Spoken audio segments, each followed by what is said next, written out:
ചാലക്കുടിയിലെ ബാങ്ക് തട്ടിപ്പിൽ പ്രതി പിടിയിലായി തെളിവെടുപ്പ് നടത്തിയിരുന്നു കഴിഞ്ഞ ദിവസം. പ്രതിയുമായി വീണ്ടും കസ്റ്റഡി അപേക്ഷ നൽകിയിരിക്കുകയാണ് പോലീസ്. കൂടുതൽ തെളിവെടുപ്പും ചോദ്യം ചെയ്യലും ഒക്കെ ആവശ്യമായ കേസ് തന്നെയാണ്.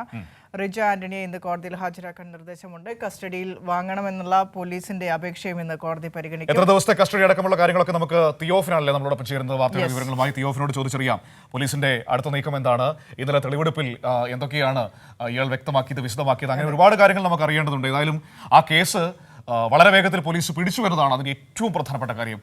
നമ്മുടെ പോലീസ് തുണിഞ്ഞിറങ്ങിയാൽ ഏത് കേസും നിഷ്പ്രയാസം പറയുകയും ചെയ്തിരുന്നു. കഴിഞ്ഞ ദിവസം ഒരു ഗുഡ് മോർണിംഗ് കേരളത്തിൽ അവതരിപ്പിച്ചുകൊണ്ടിരിക്കുന്ന സമയത്തായിരുന്നു പ്രതിയിലേക്കുള്ള സൂചനകളൊക്കെ നമ്മൾ സംസാരിച്ചുകൊണ്ടിരിക്കുന്നത്. വളരെ വേഗത്തിൽ തന്നെ അടുത്ത ദിവസം ഗുഡ് മോർണിംഗ് കേരളത്തിലോ ഗുഡ് ഈവനിംഗ് കേരളത്തിലോ നമുക്ക് പ്രതിയുടെ വിശദാംശങ്ങൾ പറയാം എന്ന് നമ്മൾ പറയുകയും ചെയ്തിരുന്നു. അങ്ങനെ പ്രതിയെ പിടിച്ചിരിക്കുന്നു. Theophin, good morning. Manu, Vineesha, good morning.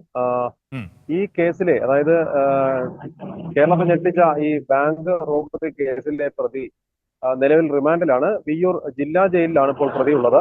ഈ പ്രതിയെ ഇന്ന് കോടതിയിൽ ഹാജരാക്കാനായി പ്രൊഡക്ഷൻ വാറണ്ട് ഇഷ്യൂ ചെയ്തിട്ടുണ്ട്. അതോടൊപ്പം തന്നെ ഇന്നലെ പോലീസ് കസ്റ്റഡി അപേക്ഷയും നൽകിയിട്ടുണ്ട്. 5 ദിവസത്തേക്ക് കൂടി പ്രതിയെ കസ്റ്റഡിയിൽ വേണമെന്നാണ് പോലീസ് ആവശ്യപ്പെട്ടിട്ടുള്ളത്.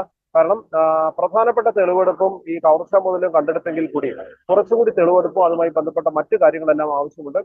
തന്നെയുമല്ല, മറ്റാരുടെയെങ്കിലും സഹായം പ്രതിക്ക് കിട്ടിയിട്ടുണ്ടോ എന്നും പോലീസ് അന്വേഷിക്കുന്നുണ്ട്. കാരണം ഒറ്റയ്ക്കാണ് ഇതെല്ലാം ആസൂത്രണം ചെയ്തതും നടപ്പിലാക്കിയതും എന്ന് പ്രതി പറഞ്ഞതാ.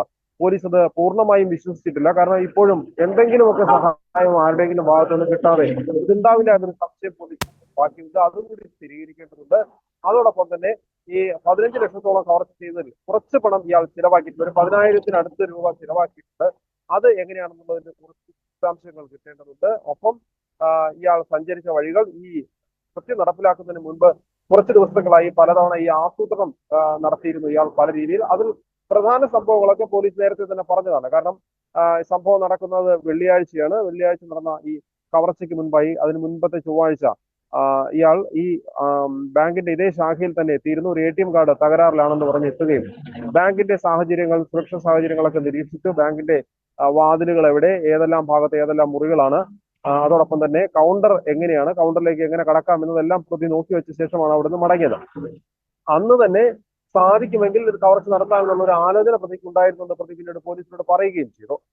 പുറമെ ഈ ചൊവ്വാഴ്ച ഇയാൾ വന്ന് ബാങ്കിലേക്ക് കടന്ന് പുറത്തിറങ്ങുന്ന സമയത്തിനിടയിൽ അവിടെ നിന്ന് ഒരല്പം ദൂരെയായി ഒരു പോലീസ് ജീപ്പ് കിടക്കുന്നത് കണ്ടിരുന്നു. അതുകൊണ്ടാണ് അന്ന് മറ്റൊന്നും ചെയ്യാതെ ഈ നിരീക്ഷണം മാത്രം നടത്തിയിട്ട് ഇയാൾ മടങ്ങിയത്.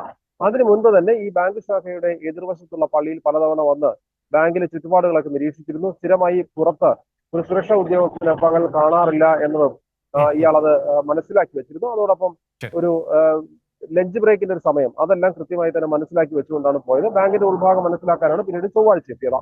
അന്ന് മടങ്ങിയ പ്രതി പിന്നീട് കാരണം നമുക്കറിയാം, നമ്മൾ കഴിഞ്ഞ ദിവസം സംപ്രേഷണം ചെയ്തതാണ് ഒരു ദൃശ്യം. ഇയാൾ ഒരു അമ്പ് തിരുനാളുമായി ബന്ധപ്പെട്ട് നൃത്തം ചെയ്യുന്ന ഒരു ദൃശ്യമുണ്ട്. ആ അമ്പ് തിരുനാളിന്റെ ആഘോഷത്തിനിടയിൽ ഇയാൾ അവിടെ നിന്ന് തിരക്കിനിടയിൽ നിന്നൊരു വാഹനത്തിന്റെ നമ്പർ പ്ലേറ്റ് ഊരിയെടുക്കുകയും ആ നമ്പർ പ്ലേറ്റ് ഘടിപ്പിച്ചാണ് ഈ വാഹനത്തിൽ കവർച്ചയ്ക്കായി എത്തുകയും ചെയ്തത്. എന്തായാലും ഇതുമായി ബന്ധപ്പെട്ട് മറ്റു കുറച്ചുകൂടി കാര്യങ്ങൾ പോലീസിന് വ്യക്തമാകേണ്ടതുണ്ട്. വിശദമായ, കാരണം ഇനിയത് റിമാൻഡ് റിപ്പോർട്ട് നൽകിയിട്ടുണ്ടെങ്കിൽ കൂടി കുറ്റപത്രം തയ്യാറാക്കുന്നതിന് മുൻപായി കൂടുതൽ വിശദാംശങ്ങളിലേക്ക് പോകേണ്ടതുണ്ട്. മറ്റാവശ്യമായ തെളിവെടുപ്പുകൾ കൂടി നടത്തേണ്ടതുണ്ട്. ചെറിയ ചെറിയ രീതിയിലുള്ള തെളിവെടുപ്പുകൾ.